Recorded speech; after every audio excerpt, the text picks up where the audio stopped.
The Atheist Debates Patreon project presents Does God Exist? A debate with Matt Dillahunty and Blake Giunta, Part 2, Audience Q&A. This debate was recorded on July 12, 2015 and was sponsored by the Bible and Beer Consortium in Fort Worth, Texas. Due to the length of this debate, this video covers the audience Q&A portion of the debate. The opening remarks and cross-examination were posted prior to this. Please enjoy. I'll call you out for cheating. All right, this is how we do Q&A. This microphone over here for questions to Matt. Microphone over there, questions to Blake. I'm going to insist, keep your questions germane to the topic. If you consumed a lot of beer, ask your question to your neighbor when you get on a live microphone on a live stream. I'm just putting that out there. Ask that your questions be 2 minutes or less. I find that for whatever reason, Timex doesn't work the same on the arm of a theist and a non-theist. That's 120 seconds. At 121, your mic will be muted, and you're just waving your arms with no sound. Yeah, someone said thank you. They've seen these before. And also, Blake and I are in agreement, and we will jointly shut your ass down so that you can't blame either of us independently. See? Real quick, free beer at state. Let's see who traveled the farthest. If you travel from out of state, raise your hand. Oh, we got one over here. Stand up, stand up. So wait, that's just Oklahoma. Hang on, where'd you come from?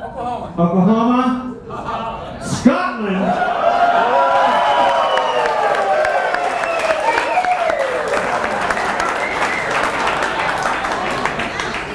Free beer to that gentleman. No one's going to touch that. God bless you, Scotland the brave. I'd wear it, but they call it a skirt here in Texas. 2 minutes. We're also taking questions online. We have lots of questions submitted. If you don't want to be videotaped, send your questions to questions@thebiblebeerconsortium.com. It's long as a litmus, so drunk people don't send stuff in. We're going to start over here with BEC alumni, Dr. Zach Moore. Yay. Question for Matt. So Matt, you've talked about a lot. You talked a lot about sort of the reasons why you don't believe in God and all the skepticism that you have. But I'm wondering if you could sort of, think hypothetically. What if there were a God and you could control what kind of God there would be? What kind of a God would you want there to be? I'm not sure. So it depends. Oh, wow. I'm not sure that I would actually want there to be a God. Maybe a deistic type of God that just sits out there and watches for whatever reason. Although the watching thing's still kind of creepy. So it's not that, so my reasons for not believing aren't because I didn't want there to be a God. I set out to fulfill my obligation under 1 Peter 3:15 and failed spectacularly. But as I thought about it a lot more, I don't think that there's anything that would actually qualify as a God that I would necessarily want there to be. There may be some that I might mind a little less. At a minimum, it would need to be one that was open, that was willing to communicate and interact clearly and obviously with those of us who are down here. Hey, what do you like? Otherwise it doesn't matter to me. If there's some God that doesn't care and he doesn't interact with me, well, I don't really want anything to do with it. I mean, the whole thing of it can squash you like a bug. Yes, it can, and it would be a moral thug. I would say, but. Thank you. Sure. Yeah, I don't know if the question makes too much sense for me. But what kind of God would you like, Blake? Well, it just so happens. No, I mean, so it's interesting. So I know you did talk a bit about the hiddenness, and there's so many responses and considerations to bring up in response to that. It's hard to do it in any brief amount of time. But it does seem to me that if you're going to try to make an argument for hiddenness, not necessarily that you are immediately in this question here, that there's a number of things you'd have to establish along the way. You're going to have to establish that the entity doesn't have morally sufficient reasons, of course, for wanting to not make himself apparent. And I mean, just for example, the entity at least proposed by theism on the greatest possible being, he doesn't have an interest in just making himself known. God wants people to enter into a relationship, and if you're going to be such that either you right immediately would reject him, or maybe would reject him later in life, or maybe something you do in your life would ultimately result in fewer people entering into a relationship with him, those kinds of things. I mean, there's just a ton of considerations into why God does things the way he does, and it's very hard to do that, to figure that out. Question for Blake. Okay.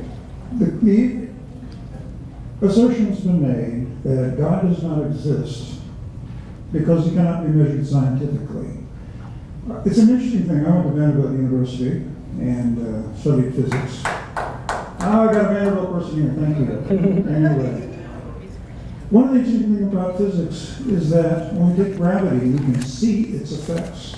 But scientists cannot measure any gravity waves or gravity particles.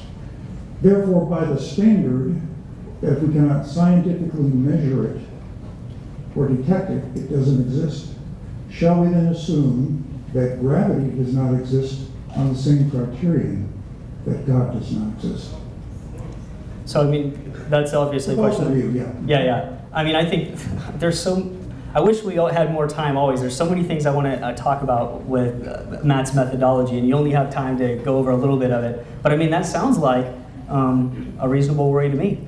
I guess you could try to say you can still gather evidence for it, for these other particles or fields, or I don't know. How would you go about that? So first of all, I didn't say that God doesn't exist because it can't be demonstrated scientifically.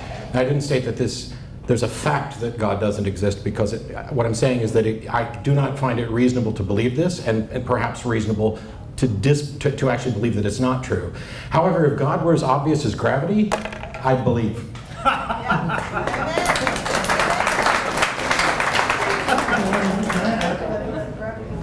Okay, still got a couple minutes? A couple seconds? Then Matt, then anything you can't see simply does not exist. So you can't see. It's not about seeing. Variation, so it doesn't exist. It's not about seeing. I don't see the wind, but I do see the effects of the wind. And if God was as obvious as the wind, I'd believe. And so your colleague here would say, I can see the effects of God in creation. It's very obvious to me.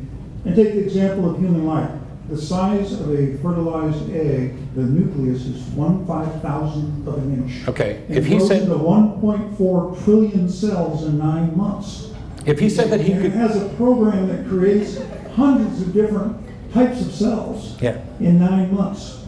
If You he's can't see how that works, but it still does. If he said that he could see the wind and the effects of the wind, and I couldn't, I'm not justified in believing. We learned from Hume very early that revelation is necessarily first person and to everybody else it's hearsay. His witness of the wind is hearsay to me and is insufficient for me to believe the wind. So merely him saying that he can see the wind. Now the thing is, this is why science relies on independent verification. The time to believe something is when people desperately try to falsify this and come up with the same results. There's a consistency there. And I'm not saying that God doesn't exist because we can't do this. I'm saying that because we can't do this, I have no good reason to think that it's true, whether it's true or not. I'll drop your pencil above the earth in a space capsule and it doesn't fall. Oh, well, you just disproved my point.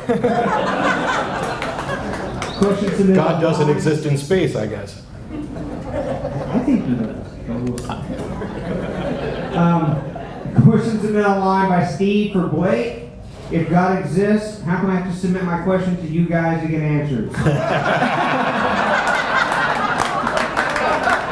Actually, so again, as usual, there are several things to point out, but one interesting thing is on this hypothesis, right? A moral arena is a very good thing, and one of the great goods in the world is actually that God has given an opportunity for some individuals like myself to be able to play a role in helping others, and being able to answer questions like that is a great good for me, and so that could be one of several reasons. Question for Matt. Yeah, Matt, you said, or at least intimated, that something can't exist unless it exists in space-time. Why do you believe that? That's just the definition of existence. Is there anything other than the supernatural for which we can't confirm? That when we say this exists, that it the existence is a temporal process. If it exists for 0 seconds, that's non-existence. If it exists with no space, that's non-existence. Now you can get into, concepts and abstract things, but I would say that to the extent they exist only as mental states. Like if you remove all the minds, 7 vanishes from the universe so far as I can tell. So, you say it's the definition of existence. I don't think that's right. And I mean, there are theories of existence where people there's a lot written on these. And so one theory of existence would be something exists just in case it exemplifies properties. And that's not incompatible with something existing independently of space and time. So if you define, sorry to interrupt, you define existence that way, then you just defined all sorts of philosophical positions out of. Sure. If I said define the definition of existence, first let me be clear, words don't have intrinsic meaning, they have usages. So under the common usage of when we say something exists, we're never talking about something existing outside of reality other than the proposed God thing. I don't know, the supernatural, that entire realm is the only thing that's proposed that's not part of reality. Well, I think God is part of reality. I think that there are moral truths that are part of reality. It's interesting because every time I posit something that I think that exists outside of what you're calling reality, but what you actually mean is space-time, every time I posit something outside of space-time, you're just going to say, and I reject that. But so you may have a coherent internal position, but you can't use your internal definition of existence as an argument against my position. No, all I can do is say that what you're positing, so far as I can tell, it seems incoherent to me. I don't know, I don't understand what it means to say something exists outside of space and time. I don't even know that qualifies as a realm, like if there is something that is like extra space or extra time. Or this is where you would come back normally to someone who said that and said, well, just because you don't understand it doesn't mean it's... Right? That's what you'd say to someone else who said something like that. Well, just because you don't understand it, or it doesn't make sense. It is fine to not believe it. Yeah.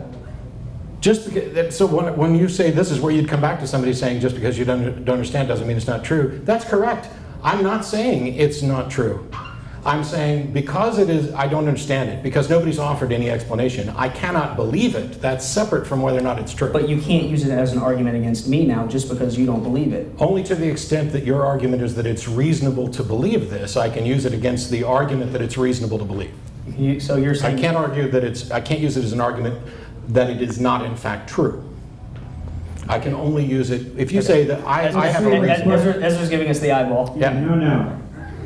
Topic for later. Question number 4 for Blake. My name is Warren Beam. I was introduced to Jesus at age 9 in 1974 by the Burning Hell movie in an independent fundamental Baptist church and attended regularly through age 17. Just to give some context for my background. Matt said something that I think is relevant, that theists don't choose just any God, they choose a specific God and reject the rest. So perhaps a more precise title for this debate is, does the Belek God exist? So Belek is biblical, literal, evangelical, Christian. So you also brought up the concept of morality and moral awareness. And by the way, I'm passionate about knowledge management. I love your belief in math as a tool. Oh, thank you. Thank you. You talk about God giving us moral awareness, the ability to morally reason. So I suggest you would answer no to this question. Would you, or if any person, put their child or pet in a burning fireplace for even 10 seconds to punish them? Is that moral? And I suspect you'd say no, it's immoral for a person to do that, and it's because we have the ability to morally reason. So therefore, if one was to ask, and I'll ask you, Blake, is it morally reasonable for the Belek God to punish the majority of the world's population, billions of people in hell, for all eternity in conscious punishment for a finite life that has free will limitations? In other words, so that's a lot. Already I've got 3 things I got to deal with. Anyway, is it morally right for God to send people to hell, and how do you justify that? Okay, That's the question. So I have the second one in my mind, and I'm going to have to ask you about the first one again.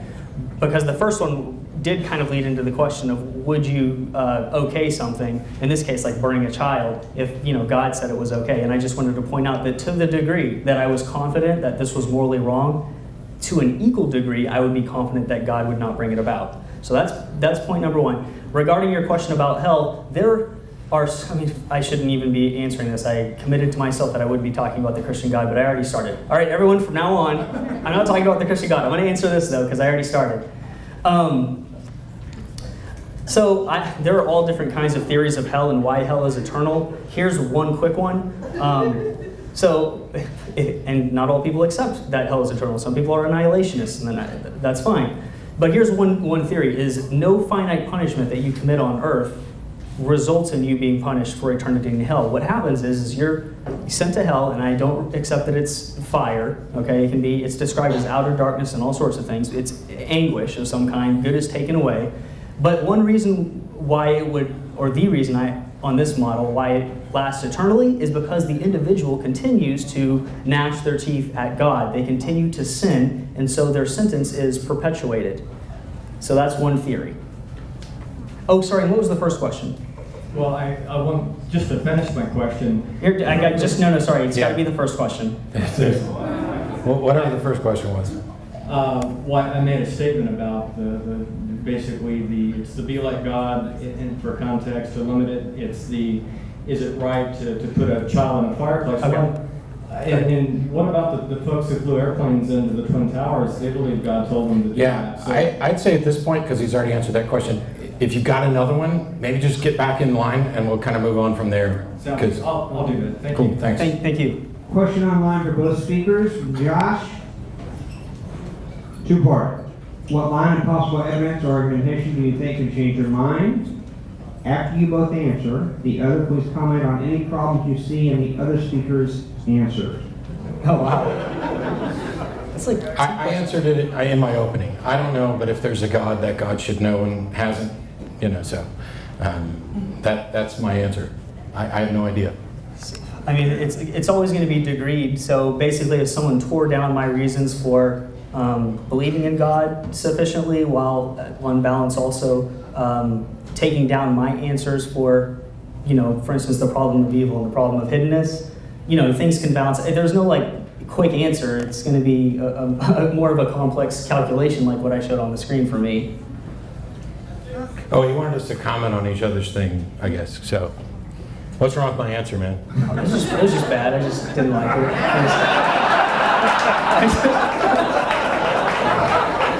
God probably doesn't like it either, which is why he hasn't done it.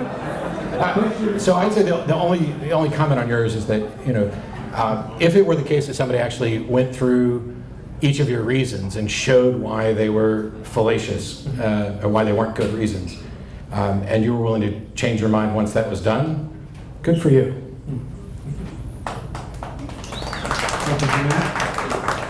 Hey Matt, I'm part of a street epistemology group, and unfortunately that was just With Andrew? Yeah, and that was just my question. So I'll have to ask him a question. Wow. If that's okay, and I know it's kind of sorry, but you can answer too if you want. If God has the rights over life, like you suggested earlier, how would we judge a mother who kills her child and claims God told her to do it? So I'll start since it's technically.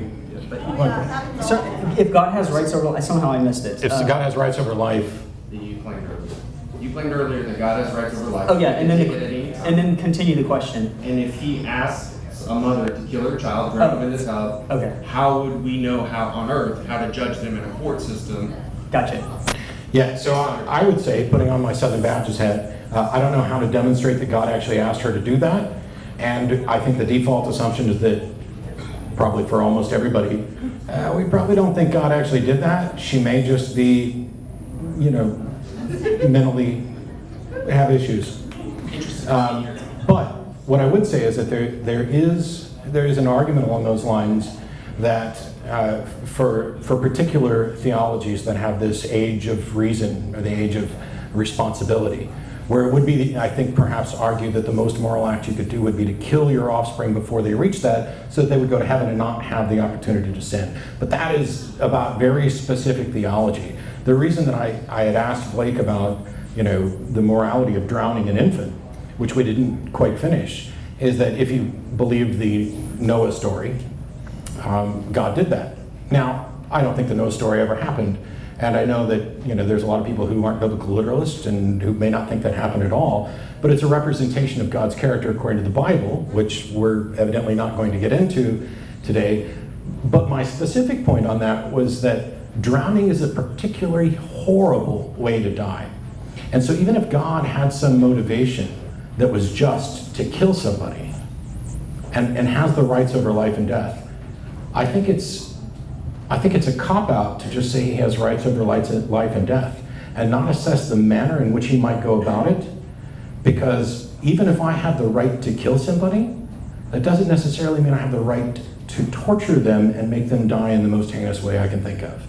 And I think that's a problem that I was trying to get at that we kind of derailed. But I mean, the question would be, could she provide any serious convincing evidence that this was actually from God? And kind of like Matt alluded to, I think that would be very hard to do. So for whatever that's worth, I don't know. Would it be any easier for any other claim that God told you something?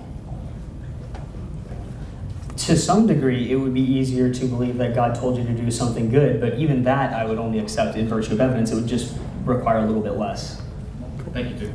Thanks. Question for Blake? For Blake. With everything that you laid out in the first 30 minutes and all your rebuttals, is that what first convinced you to start believing? And if not, why? No. I mean, if you ask me why it was in this process, I just had no idea about these other arguments. In fact, probably what I found first convincing were a series of arguments that, in retrospect, are terrible. So the first arguments were something along the lines of, well, I'm not even going to mention them, they're so bad. And it was like, well... That's a good idea. Yeah. I have those same ones. Right. I'll stop there. So yeah, and I like this thing because, and this is not a slight against Blake, and I will keep it short.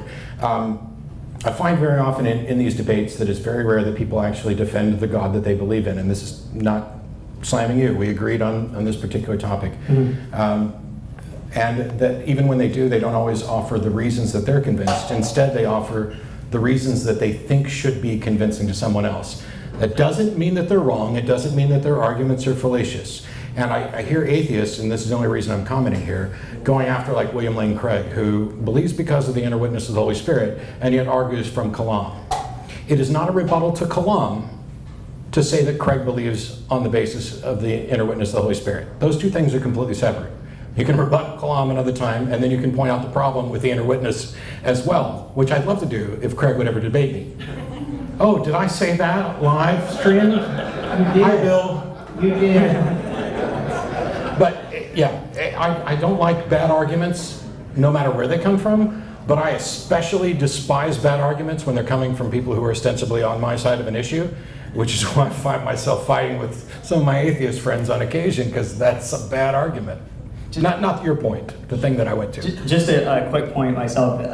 You might have noticed the debate was originally titled something along the lines of, did Jesus rise from the dead? That was going to be our original topic. We had reasons for changing that. Which I really wanted to do. I know.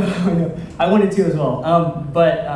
So I just want to say that it's not like illicit to try to approach a bigger question like, is Christianity true, by first focusing on something that it entails, like, does God exist? And that's a very noble question to start with, even if you want to add on more to that later. And there we're in complete agreement. Yeah. Because when I started my falling away, and we'll get right to your question, I swear, as soon I realized I couldn't be a Christian. And then it was, well, what can I be? What God might be right. I don't believe this biblical literalism. Maybe there's another version, etc. And I realized that I would not have time in my life to evaluate all the different God claims. And so it was much smarter, much wiser to go to the philosophical questions, to go to the meta-level questions and talk about what kind of God might exist or could exist in order to help direct the search. I joked that I started with Buddhism to figure out if I'd have multiple lives to address the question. But then I went to philosophy. So Blake, is Matt correct that you use all of this to defend your reason for believing? I genuinely believe that this is a foundation for my believing, yes. Question submitted online by Eric for Matt. How is using science to prove science, not circular reasoning? We don't use science to prove science. It's not like there's a scientific method that we use to confirm the scientific method. It's not even like there's one scientific method. The principles of science, or skepticism and critical thinking, are this idea that we shouldn't believe something until it's been well established and supported by argument and evidence, and that we should make every attempt to falsify it to demonstrate that it's wrong. And it's this independent confirmation and evaluation that gives us, as I mentioned earlier, a probabilistic understanding that the model we've created of the universe matches the universe as best we can. I have a t-shirt which I sold for years, which is I want to believe as many true things and as few false things as possible. That is my view of the foundation of skepticism, which leads to science. Science isn't proving science. Science is simply the single most consistently, demonstrably reliable method that we have for coming to reasonable, accurate models of reality. So put that on a t-shirt. So I mean, I think that there are several truths that can be known and justified independently of science. And I mean, of course, if you're going to go in saying that this, all the truth, this can be a bit circular, right? Because if you're not willing to acknowledge these other domains of knowledge, then of course you're going to say, well, everything that needs to be known is already known by science, and it can be very hard to, to penetrate that for reasons kind of that I went into earlier. I think the question, though, is getting at something that I pointed out earlier, more precisely, that, look, you're going to have science, again, every scientific explanation comes in terms of laws acting on initial conditions. That's what the enterprise of science is about. That's what we pay our scientists to look for. Even if you're a theist who doesn't think that everything has a natural explanation, you pay the scientists to look for the natural explanations. That's a great good. It's a delegation of responsibility. I don't want them to stop. But at the same time, we have to acknowledge that you can't explain everything that way, at least because you can't explain the initial conditions and the laws of physics that way. But would it be fair to, so I would agree with all of that. Yeah, I think I would agree with all of that. But of the things that you can't explain that way, to say that you can't explain them another way is a claim that needs to be demonstrated. Wait, a claim that you, sorry, I'm saying that they can't be explained another way? Because I do think they have an explanation. That's what I'm saying. You think that those things that can't be explained by science can be explained some other way. Correct. And that is what I think needs to actually be demonstrated. Because to me, the God hypothesis has no explanatory power. Because we explain things in terms of other things that we understand. And so explaining things in terms of something we don't understand is not actually an explanation. It's just a response. Yeah. Can I continue? Yeah, I was going to say, look, I mean, there's this principle of sufficient reason where it wants to say, look, every contingent fact, like, Matt is bald. That has an explanation because it didn't have to be true. But necessary facts like 2 + 2 = 4, those don't need explanations. But I mean, we have a lot, there's full cases built in defense of the principle of sufficient reason. And I mean, so for example, here's a problem. If you don't think everything has a sufficient explanation, then consider your, here's something that could be happening. I'm not sure that's my position, but go ahead. Okay, so what could be happening right now is you could be just having this mental experience that you're having right now for no reason at all. Okay. So you don't want that consequence. That's a bad consequence. And so that's one of several reasons for, or several arguments in favor of the belief that in the principle of sufficient reason that everything should have an explanation. At least prima facie, you should grant that everything probably has an explanation. If anything's magic, it's saying that it doesn't have an explanation. No, I think I'm kind of convinced that there are some things that may not have or need an explanation. I tend to reject the idea of properly basic beliefs. We should table this and do it as a side podcast along with substance dualism and stuff, because this is way too much. All right, very good. Yeah. Question from Matt. Well, this is unfortunate because I have a metaphysical question. So. Oh.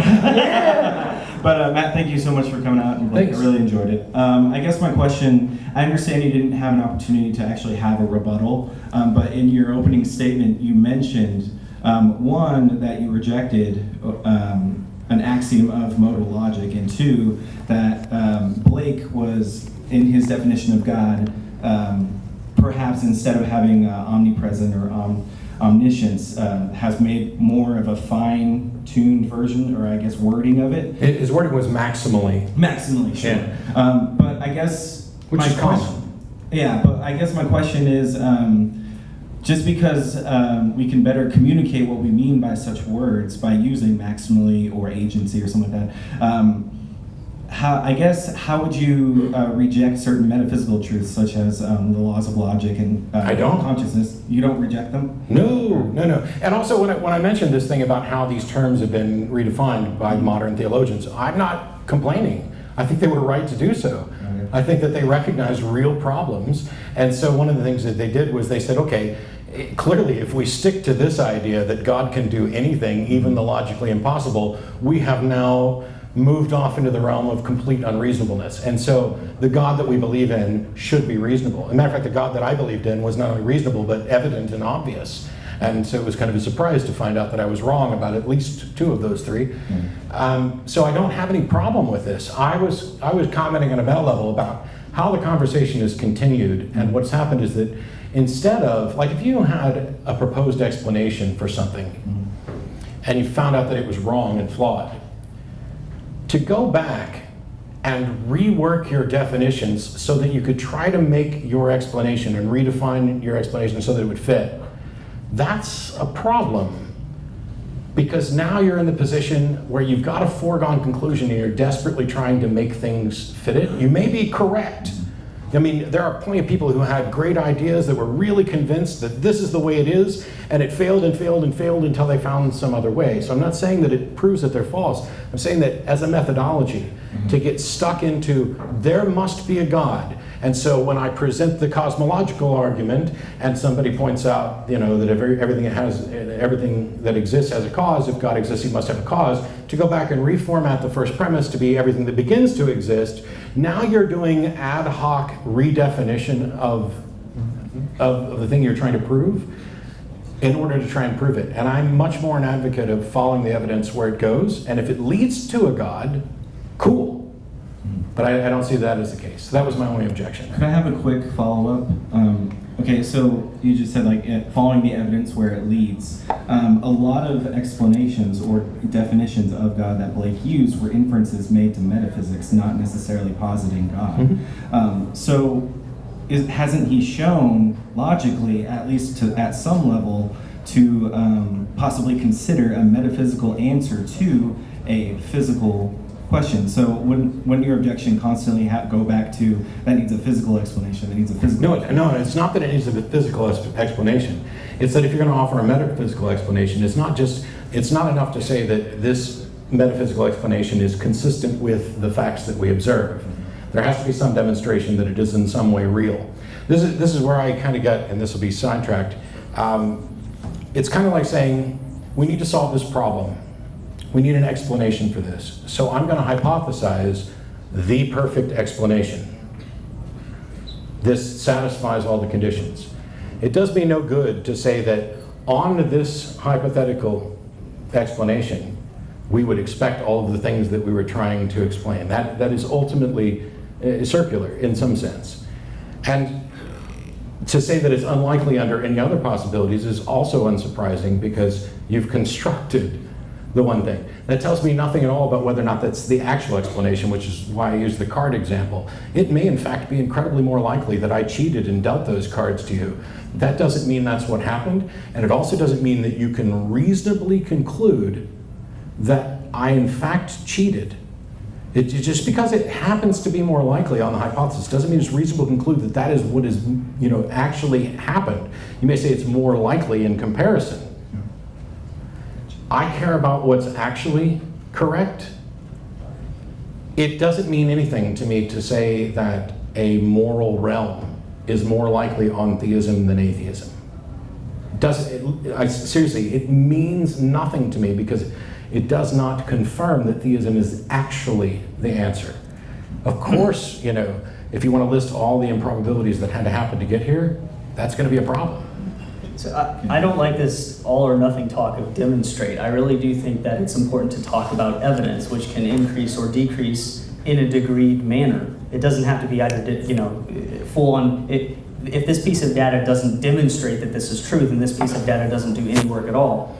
I don't. That's not what I'm saying. Okay, I Go just ahead. wanted to make sure because that's sort of not sounded a like. single. No. Okay. It's what is the preponderance of the evidence? Okay, It's just a. the disagreement here is probably going to be about what you're willing to consider as evidence versus what I'm willing to consider as evidence. So okay, what But was I my don't know. point? I had a point and now I lost it. It's my fault. Oh, You're not even drinking. Thanks. I know that. You're not a drinking. I had a margarita. Wait. What? I don't know. Hold on, let me see if I can remember. I had an amazing point, guys. You just have to believe me. All right, go on. I'll take Have your faith. word. I'll take While it you're on faith. thinking of it, Peter, question for Blake. Hey, Peter. Hey, how's it going? So I have like two real quick questions, and I promise I'll make it quick. Okay. So my first question is, I'm really impressed by consciousness and the human brain, and how all of these different parts of our brain seem to be necessary to give rise to a consciousness that enables us to do a lot of things. And I'm not sure if this is exactly what you're saying, but what is really an argument that often seems to be made is, well, look at our brains, look at how they're conscious and how they can come up with moral laws and connect to moral rules and all that. How does that connect to? How does that connect to? That's all necessary for consciousness. So therefore, there must be a consciousness that doesn't have any of the brain stuff attached to it. Oh, no. That's kind of disembodied. No, I wouldn't say that. When you talk about a disembodied mind, I'm kind of curious as to how you can come up with that concept, especially if you're saying the disembodied mind is necessary to come up with the concept of to have a mind that comes up with moral truths and that kind of thing. Coming up with the concept of a disembodied mind is very easy. In fact, if you didn't have any sense perception, kind of like I alluded to before, you wouldn't have a notion of matter or space at all. You would be, all you would know is a mind, period. So it's very coherent. Right, so you're saying that all of the stuff that we have in our brains that seems like it's functioning, consciousness in a certain way is not necessary for consciousness. All I'm saying. To have that outside of it. Yeah, well, it's certainly conceivable, and yes, I see no reason to think it's necessary, right, for there to be a particular medium. I think that in our cases, yes, we do have a medium. I think I'm an interaction. When we were going to talk about dualism, I think there's an interaction between the mind and the brain, and I have reasons for thinking that. But I don't think that. I think for the reason I gave, it's perfectly coherent to talk about a disembodied mind. Is there strong evidence that we have that it is possible to have consciousness that's not connected to?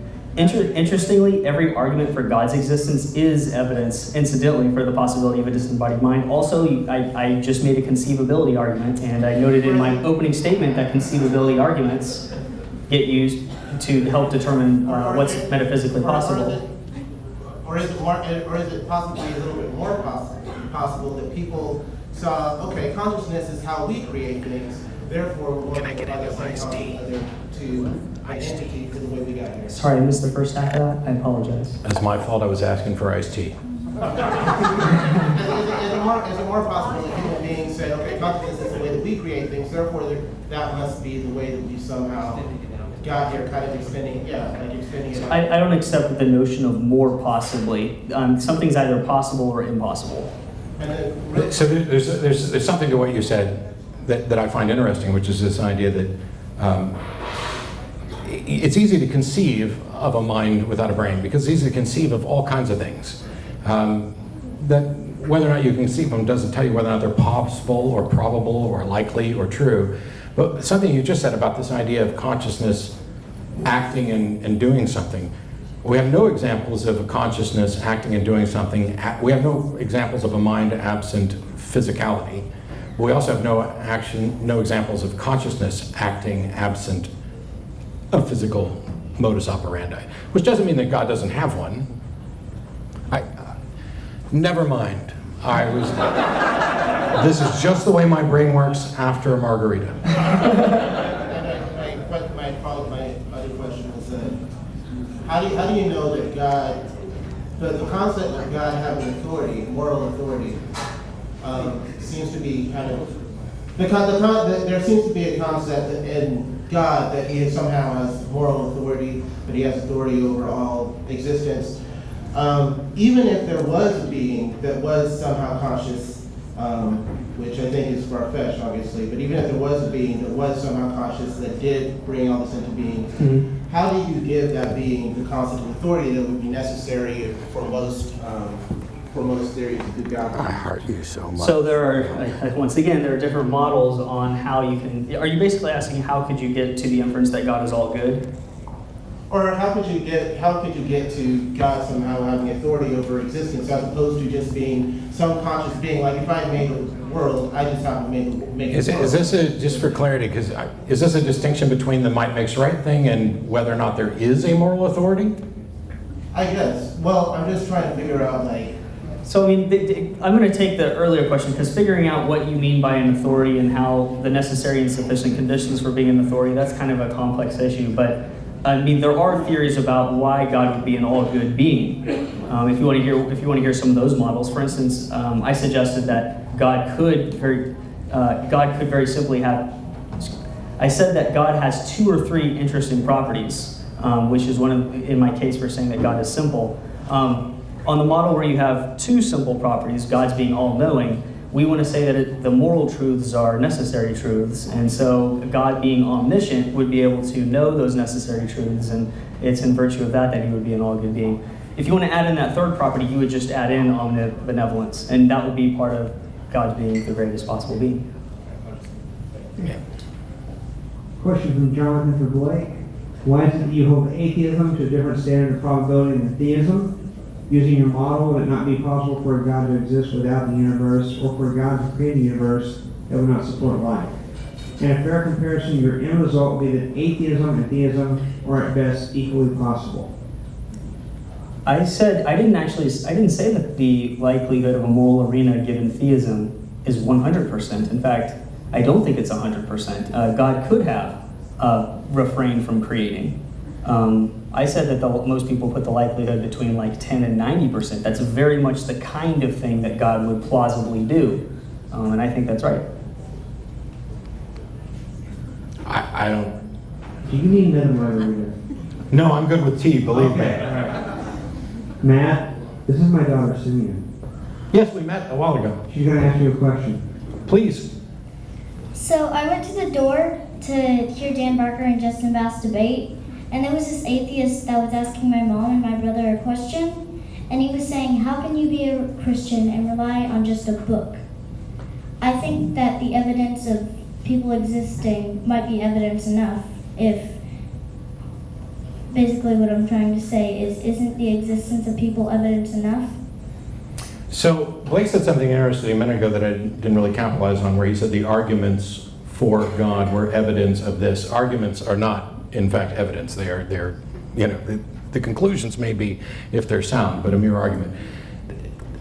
So is the evidence of people enough? Not if there's a naturalistic explanation for it.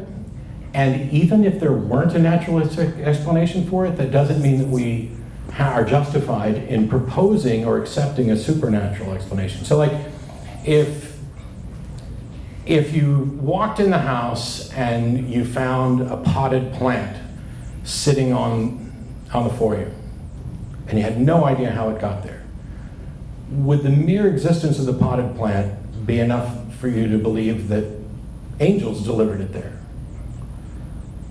Even if you didn't have another explanation, there could be other explanations. It could be parents, it could be, any number of things. So the actual existence of something isn't on its own evidence for why it exists. You have to actually show why something exists. So, and we can quite often, we can't always. And if we can show why something is there, then we have an explanation. And if we can't, then the correct position, in my mind, is to say, we don't currently have an explanation for this. I don't know how it happened. But if we don't know how, I don't think that we're justified in claiming that we do. And the disagreement here is that for the existence of human beings, I think there's a perfectly natural explanation for that. Blake thinks, and I don't want to put words in his mouth, that the natural explanation for the existence of human beings may need something else, I guess, some intervention?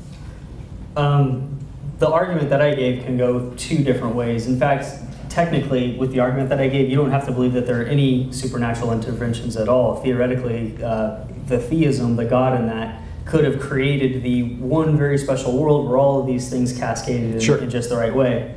I incidentally do believe in an interventionist God. Which is what I thought. Yeah. Yeah. I hope that's as close to an answer. I don't know if I can answer it any better than that. Oh, I also have a part two. Okay. Whoa. Earlier, we were talking and you said, how did I offend you? Mm-hmm. How did I offend you? Yes. Well, the godless dogs thing were kind of offensive. The godless? Oh, the name of my wife's podcast. Well, I didn't say that. He did. But to be fair to your father, he was reading what my wife named her podcast, and she's watching right now. Honey, you named your podcast something that offended Simeon. And maybe she'll either send you an email to apologize or to explain perhaps why it's not necessarily something that one should be offended by. But in any case, I am sorry that you're offended.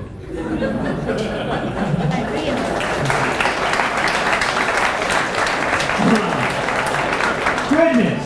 Question. Get that girl a beer. Yeah, Dr. No, not that. But. Not a doctor just yet, but thank you guys again. This has been a really wonderful evening. I think they all I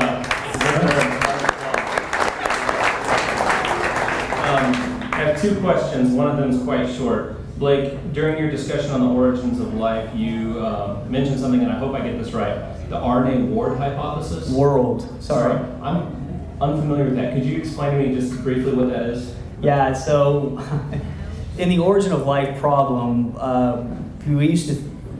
the dominant idea was that you needed both DNA and proteins, the central dogma, in order to get a system where more proteins could be made and more DNA, and you can have this system of replicating life. Well, this is really hard, it turns out, to bring out. There's so many interacting parts that have to be there all at once in order for the system to work. So one idea that was proposed was the RNA world hypothesis, whereby maybe the RNA could be the replicator and do sort of the work of coding without without invoking the central dogma at all. I don't know. Does that help? Yeah. I just didn't know anything about it. Okay. So my second question is not related to that one at all. It is with respect to something that Matt has said a little bit ago concerning what does or does not count as evidence, because there's apparently some kind of difference between what you think counts as evidence for you and what Matt thinks counts as evidence for him. To be fair, I would add the good evidence, because it sounds like I'm dismissing things like anecdotal evidence, which I think counts as evidence. It just which is totally negligible. fine. It's totally fine. A lot of what I would have been asking about was the principle of sufficient reason, because I completely agree with you with respect to this. But with respect to what it means to be properly falsifiable, which is a term that Matt used. This is a question for you, Blake. Yeah.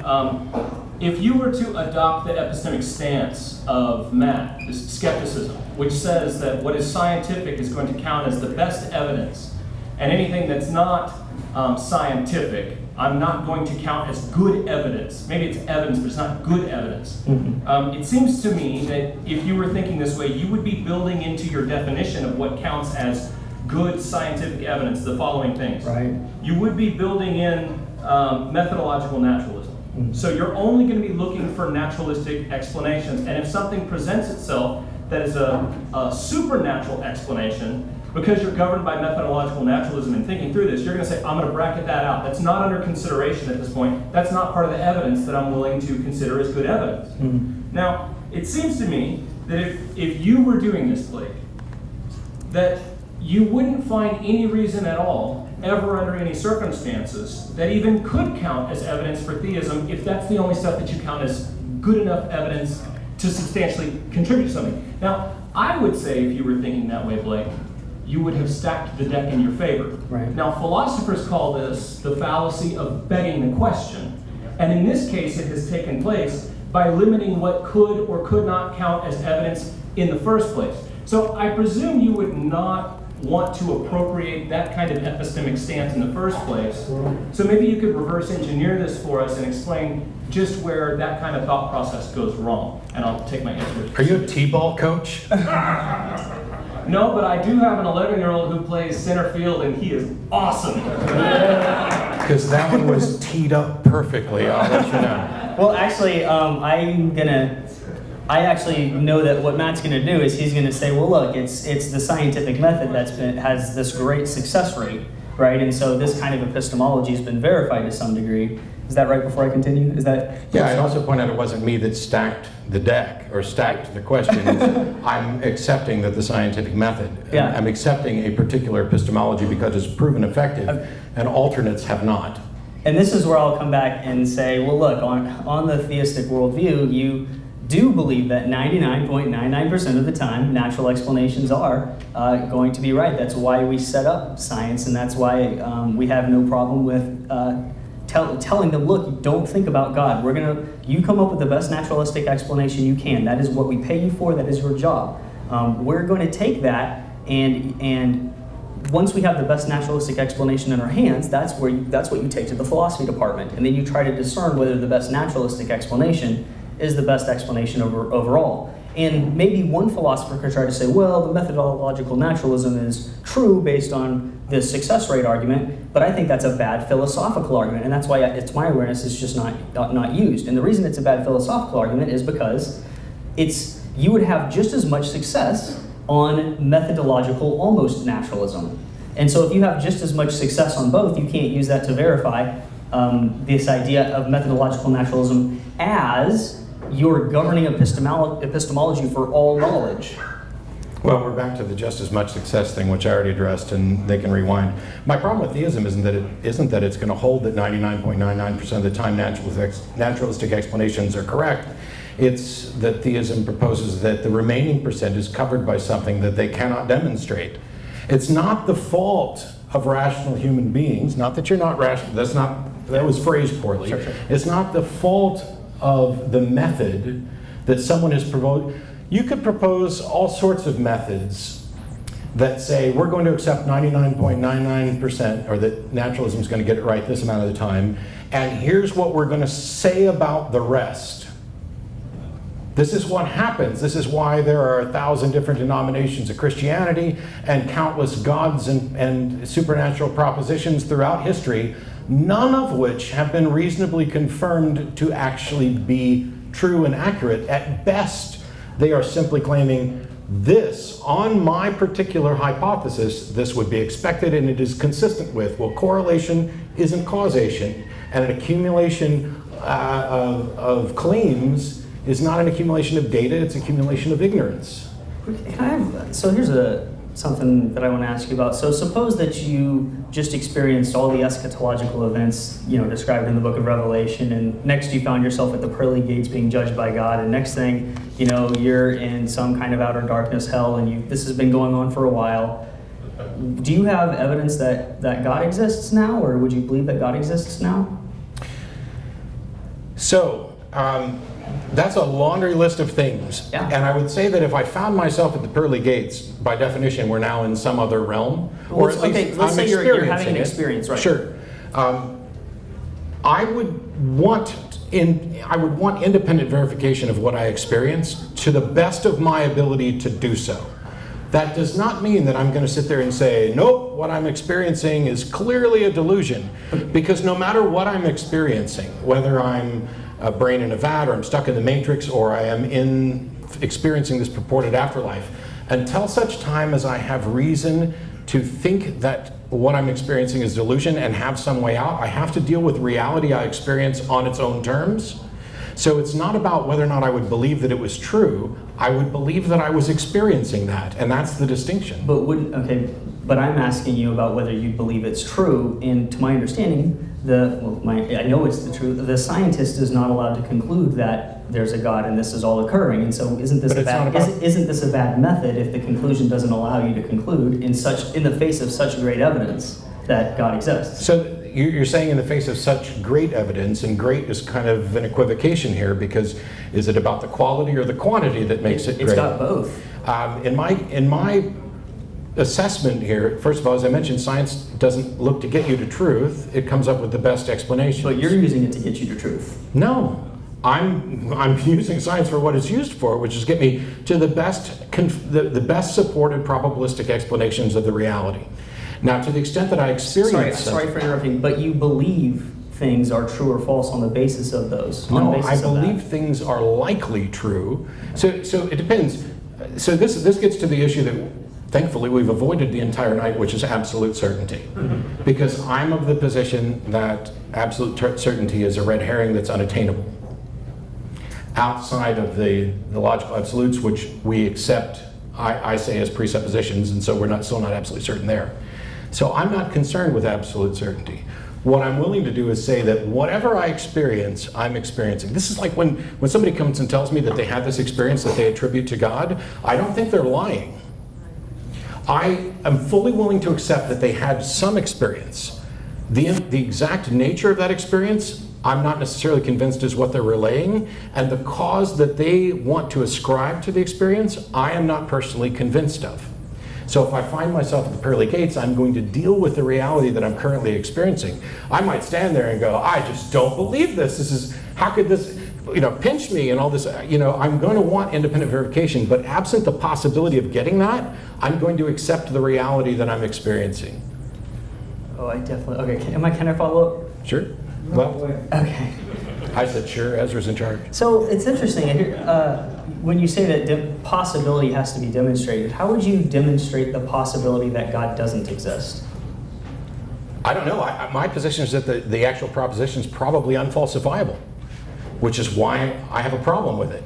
But okay, so does that mean that the belief that God does not exist, does that mean that's illicit in some way because it can't be demonstrated that it's even possible that God doesn't exist? So it depends on whether or not what you mean. So it depends on whether you're talking about belief or knowledge or certainty. So I think it's reasonable. You can make a case that it's reasonable to believe that this is most likely not true, even though you can't. Even though you can't calculate the probability. But yes. Even though you can't demonstrate its possibility, you are saying you can be rational and you can have evidence and you can be justified in believing God does not exist, even though you can't demonstrate it's possible that God doesn't exist. Well, so it's not about whether or not it's possible for God not to exist. Well, because I've heard you say that you can't believe. Because possible that you're kind of shifting what I would consider to be the burden of proof. It's not up to people to demonstrate that it's possible for God to not exist. It's up to people to demonstrate that it's possible for God to exist. Right, that's what I'm questioning, because you say that you should only accept that, if someone wants to explain something by supernatural means, you have to demonstrate that it's possible that God exists. What I'm saying is logically, this can be reversed.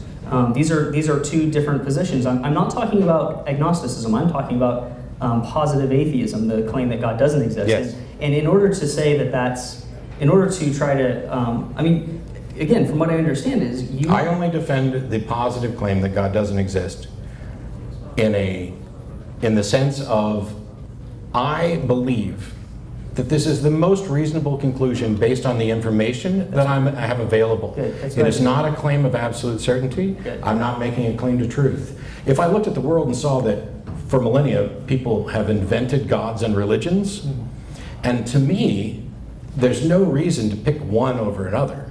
And from the standpoint of any one of them, all of the rest of them are wrong. They can't all be right, but I don't see any reason why they can't all be wrong. That's it.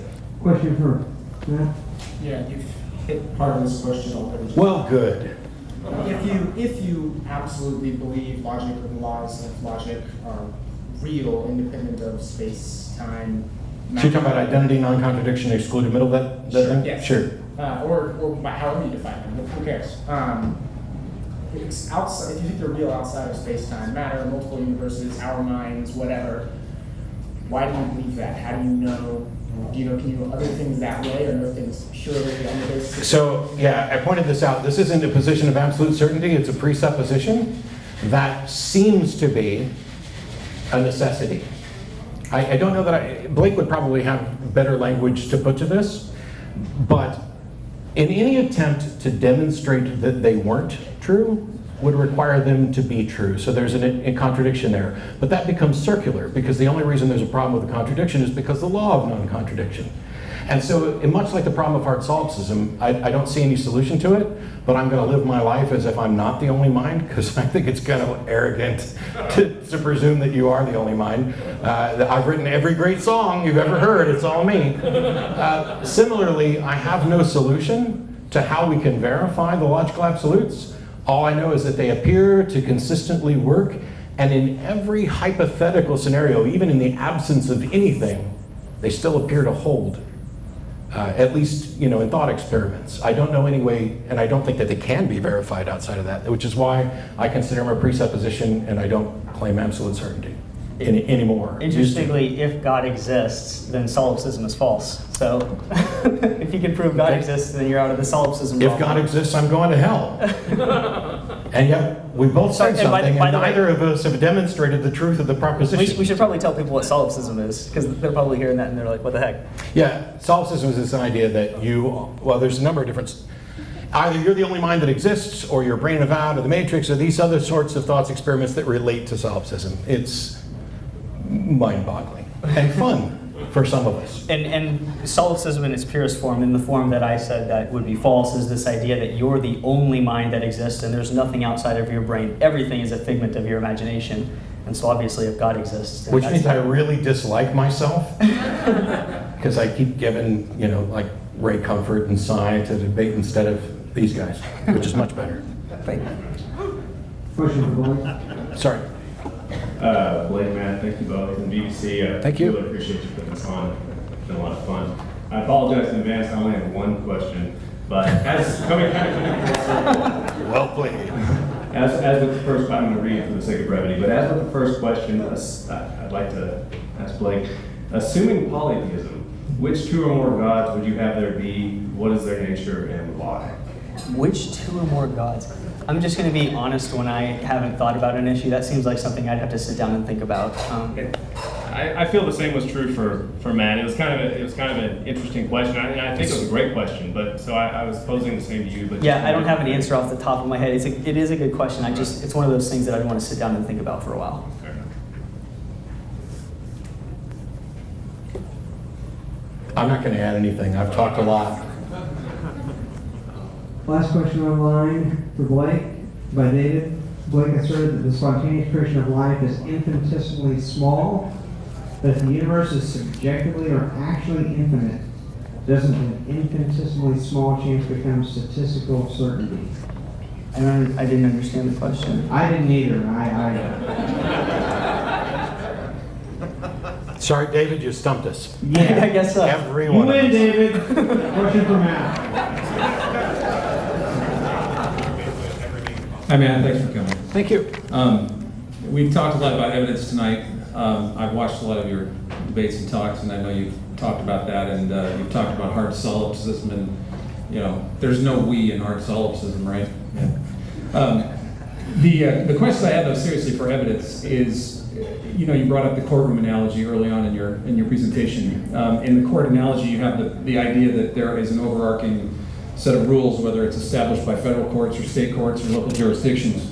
In the case of putting God in the dock or God in the witness stand or God on trial, how does the skeptic, or how is it established? What is the courtroom criteria for the admission of acceptable evidence in this? Who's judging what gets into the courtroom off the bat?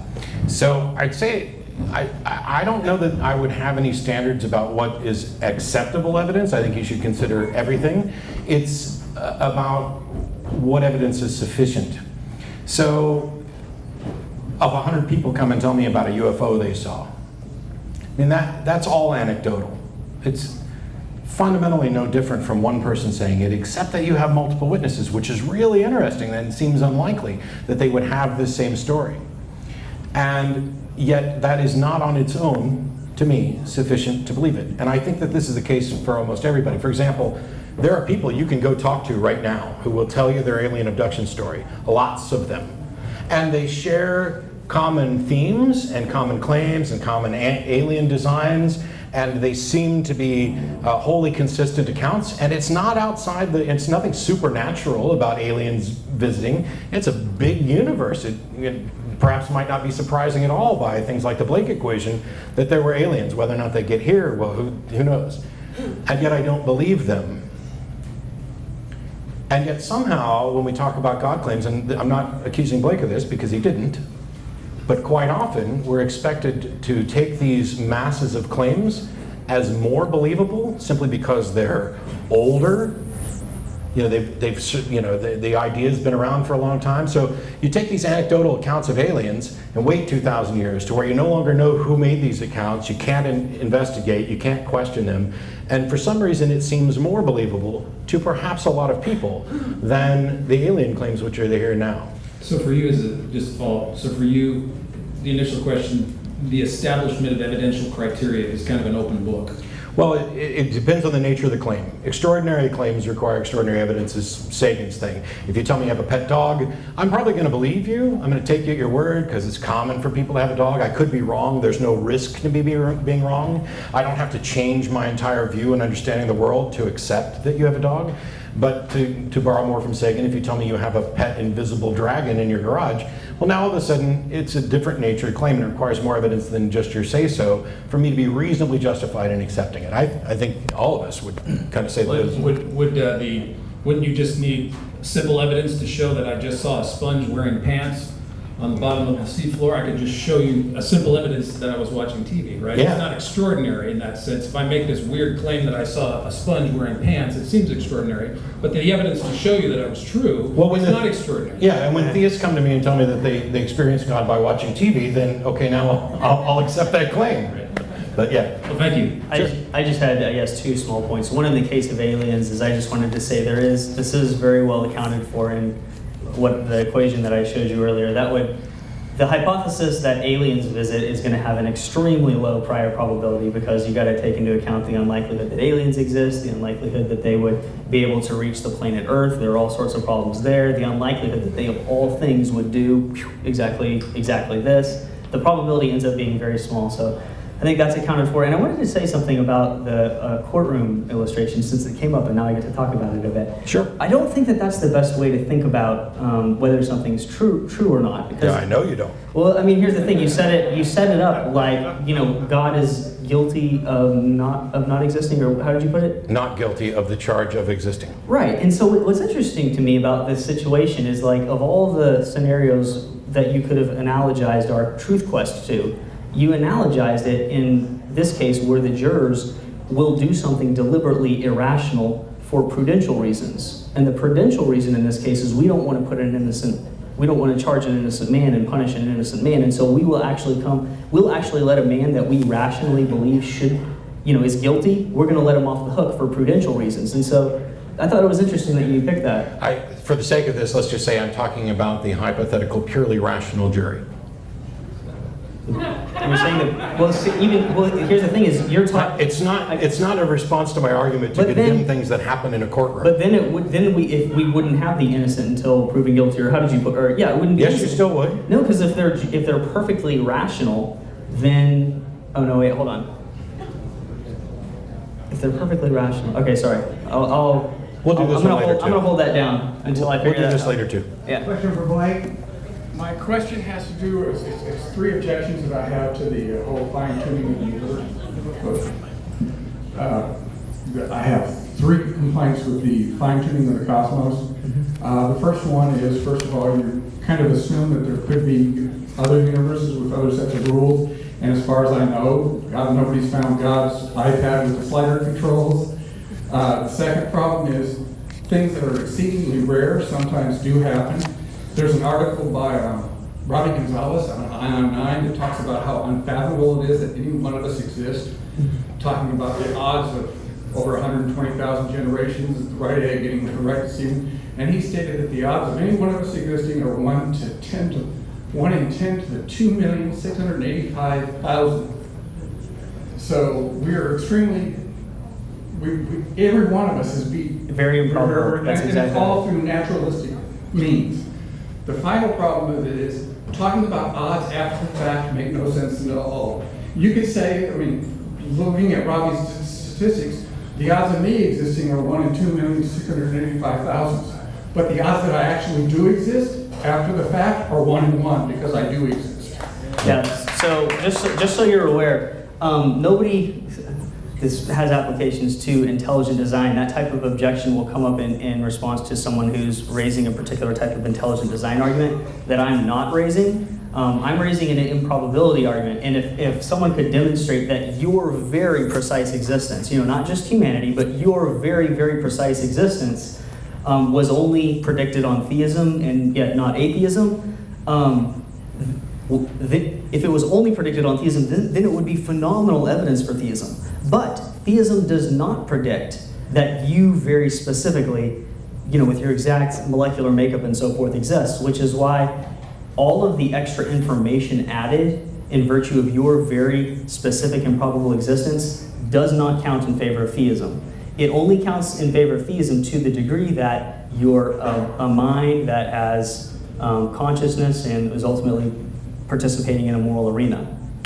And sorry, I mean, that was, I apologize, I forgot the rest of your questions. I don't know if you want to come up and ask them again or something. They all went to the one point on the problem. Okay. And this is something we should write down for later, because I'd really like to know how and why theism specifically predicts anything. Because I'm not convinced that that's true, but that's kind of big. Well, you got to go to like the intuition that you were referring to earlier. That look, if God exists, we wouldn't expect him, if he's a good God, to hide from us, right?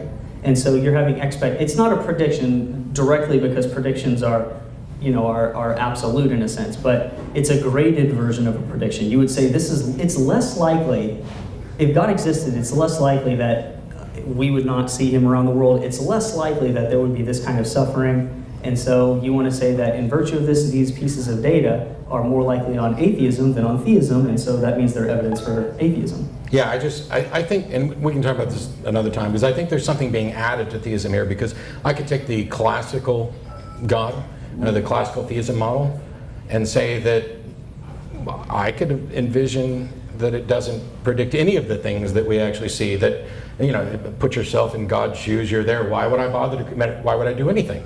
Actually, the book that I'm writing is, If I Were God. And so I've been thinking about this, but we'll save it for another time. Hey, you have one for me. Yes, I do. Oh, wait, Ezra might have it online. Hang on. David's watching online, and he resubmitted this question. Oh, well then. We're going to try again. Okay. If something has a very small chance, but you try it infinite times, isn't it a statistical certainty that it will eventually happen? Well, okay, so so let's say if you roll a dice, a number of times, you're bound to get a 6, right? But here's the thing: you're not bound to necessarily get a 7. So it's not just numbers that count. You have to have the right kind of number. So you can have an infinite multiverse, and yet none of those could be the kind of universe that's life permitting. My objection, though, to the multiverse was all the things that I mentioned in my opening statement. So even if you have an infinite multiverse, you run into various problems, and the models that make use of an infinite multiverse have these mechanism issues that, all the stuff that I mentioned in my opening statement, I won't recap it.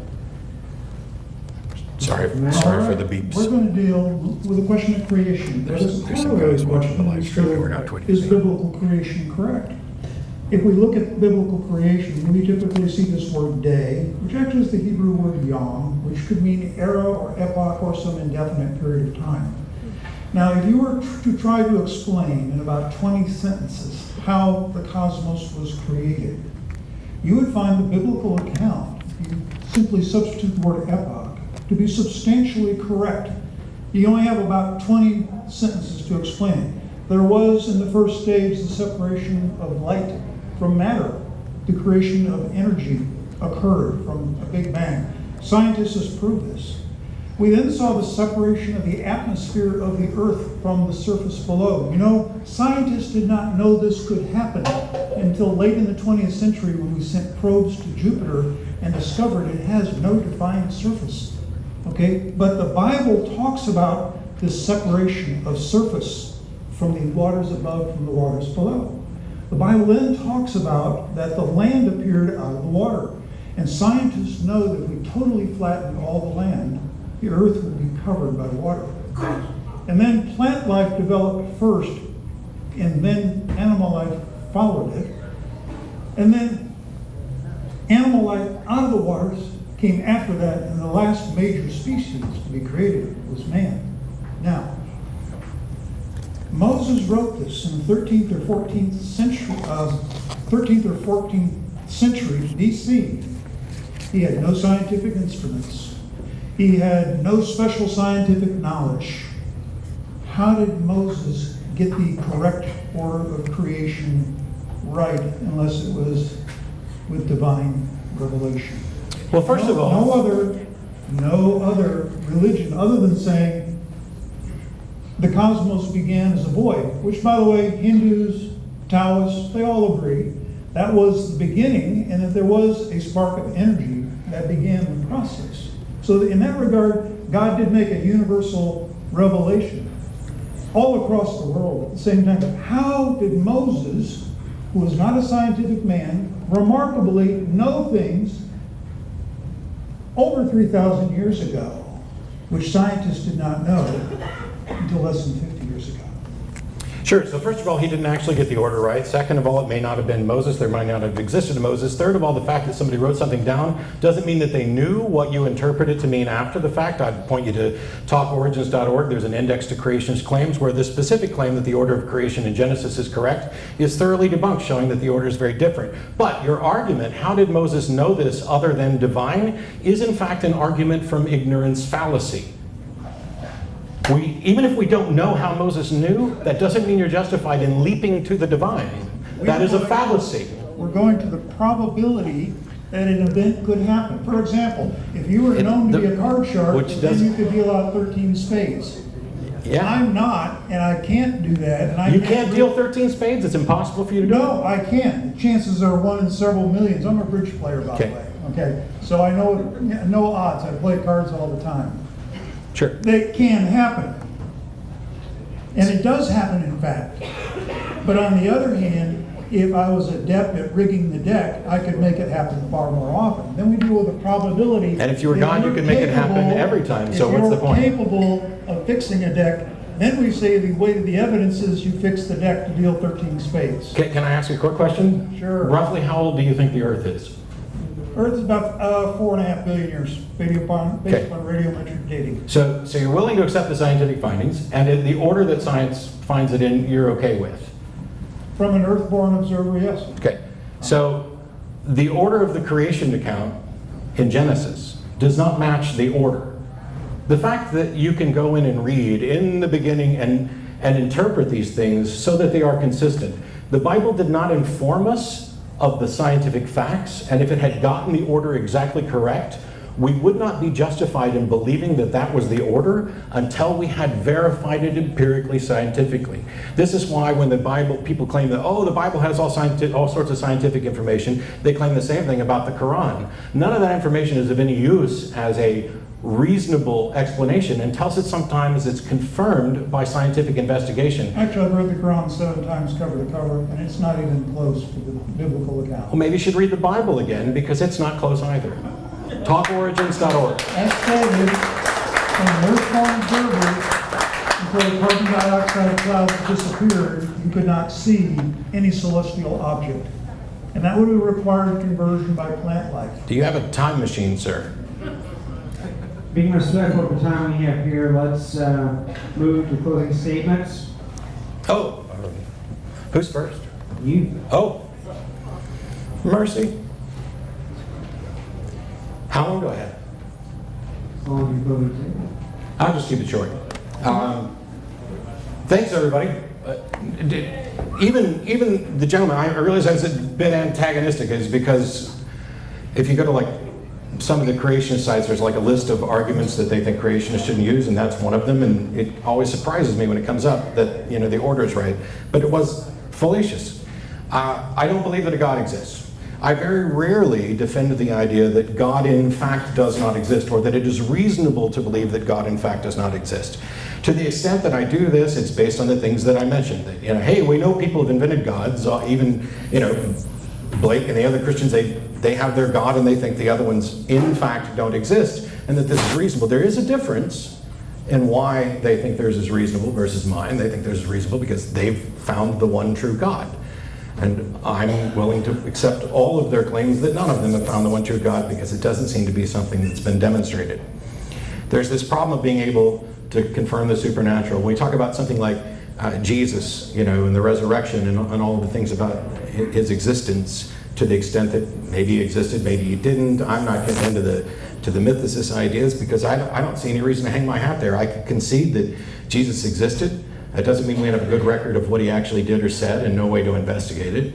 But I could also concede that we have a good record of what he said, even without I could concede that point, and that doesn't mean that we necessarily know what he did.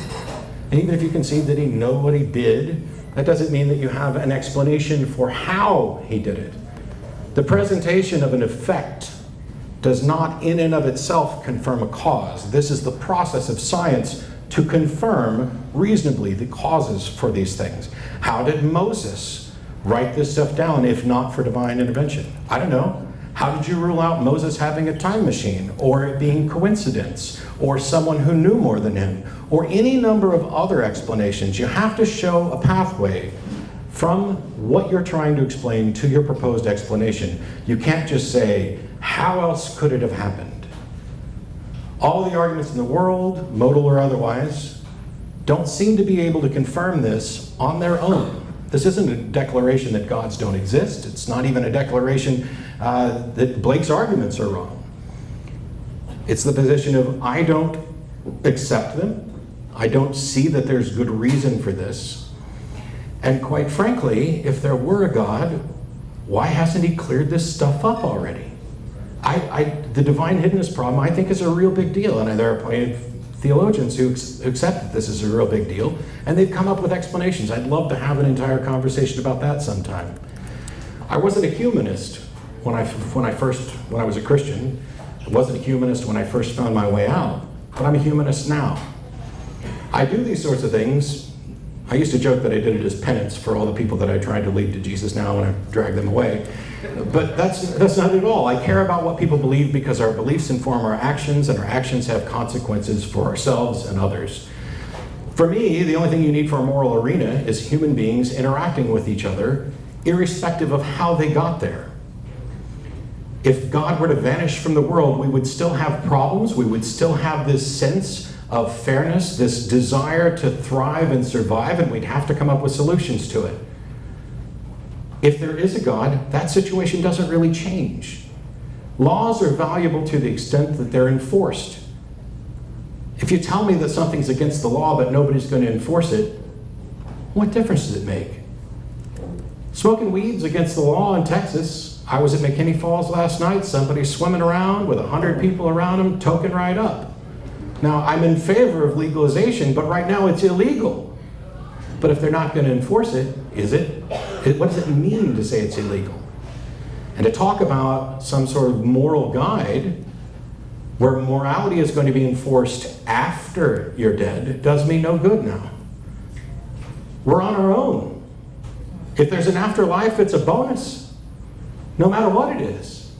And any moral being, in my mind, that wants to punish someone for being intellectually honest and being a humane, decent person who cares about the human condition, who cares about the one and only life that we know we're going to exist, who wants to punish that individual merely because they didn't genuflect or believe or devote their life to an idea that they honestly could not find a reason to believe, is a moral monster.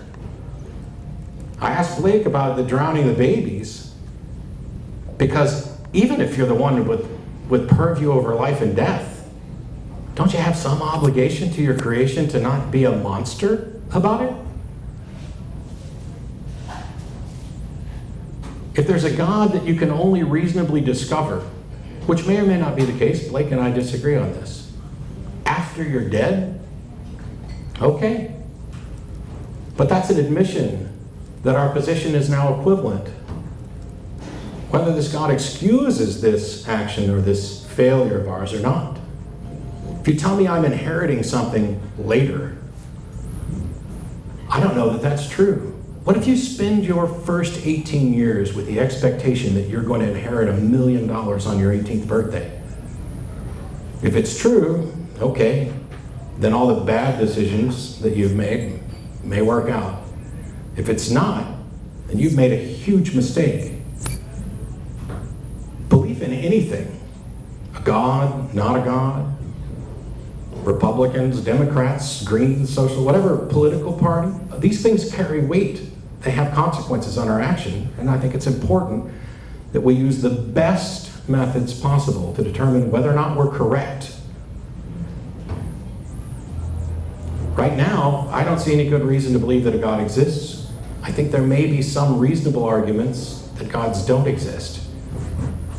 But the point is, if you're going to claim that God exists and that this is reasonable, you've got to come with more than probability, more than this model, which was constructed to explain something, seems to explain it. You dealt me these cards, it's most likely that you're cheating, and therefore I'm going to believe that you're cheating. It may in fact be reasonable given the information that you have, but what about the information you don't have?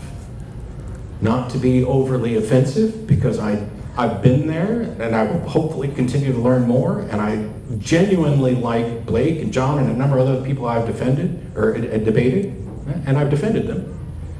But I think there's an element of the Dunning-Kruger effect here, where you're making proclamations about what is likely in the absence of sufficient knowledge to even know what you don't know.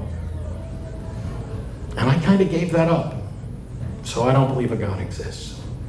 Thanks.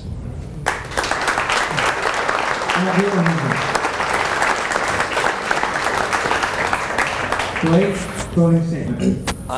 First, I just want to say thanks again to all of you for coming out, and once again, thanks to you, Matt. I really enjoyed that, and I think you've given us a lot to think about, so I really appreciate that.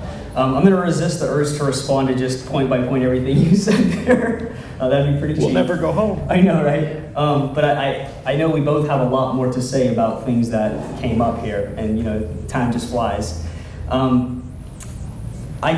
It seems to me that the question of God's existence is not just a pointless intellectual exercise. I think it can have very real consequences in your life. And as I mentioned before, Matt and I were originally going to be talking about the resurrection, but we're thinking about it. It ended up being that we've got like 3 events now this year that ended up being on the resurrection, and so that's why we decided to go ahead and move to talk about God's existence. But the BBC is very much about Jesus' resurrection, because at the end of the day, we're about the gospel, and I think that that's the best way to get you to the gospel.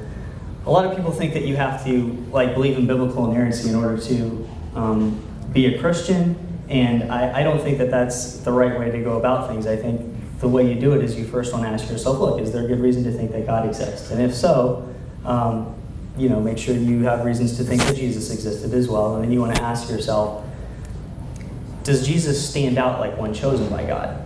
And I think that there are several reasons to think that Jesus does. I've got a whole section on this written on beliefmap.org, but Jesus stands out even from a secular perspective in virtue of how influential he is on history, what he means for people's lives. There's more architecture built in the name of Jesus, more songs, more literature written, more people think about him than any other individual. Jesus really stands out in history, and if I had time, I'd go into these other things that I think makes Jesus stand out like a representative of God would. I think Jesus fulfills prophecy.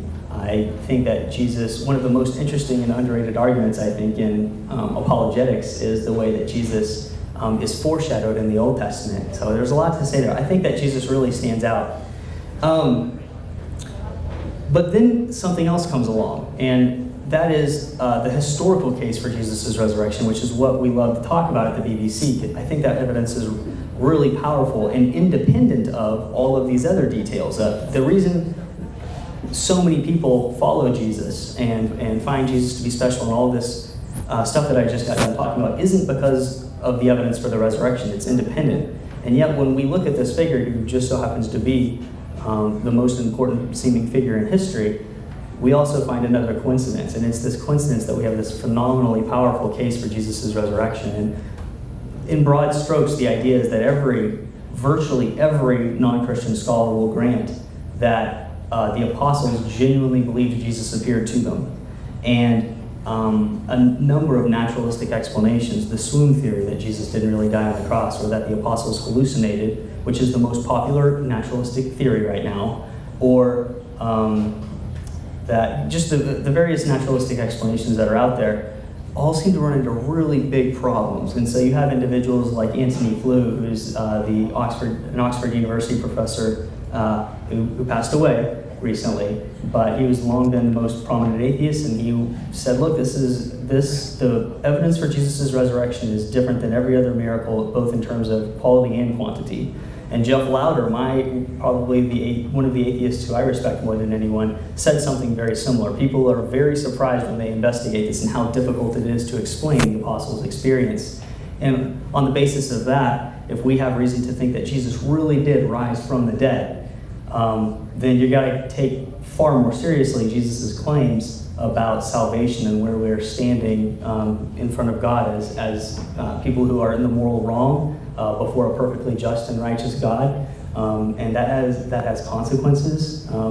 And at the same time, I want to say, in the midst of God's justice, there is sort of a pathway that's been carved in God's love. So God's perfectly just and perfectly loved, and sort of that pathway, I want to say, is Jesus Christ. There's a way to avert God's justice and be saved. That's the whole message, and the way I want to suggest that you could get there that makes it more plausible than ever is asking, does God exist first? Then you want to ask, does Jesus stand out like a real as an individual who's a chosen representative of God? Does he stand out like that? And if he does, then ask yourself, what about this evidence for the resurrection? Because now you can take it more seriously than ever, I think. And then if you end up believing that Jesus rose from the dead, then it's a short step to believing in the gospel. So that's all. Thank you. Thank you all. Please visit our website. This video is made possible by supporters of the Atheist Debates Patreon project. You can find more information and add your support at patreon.com/atheistdebates.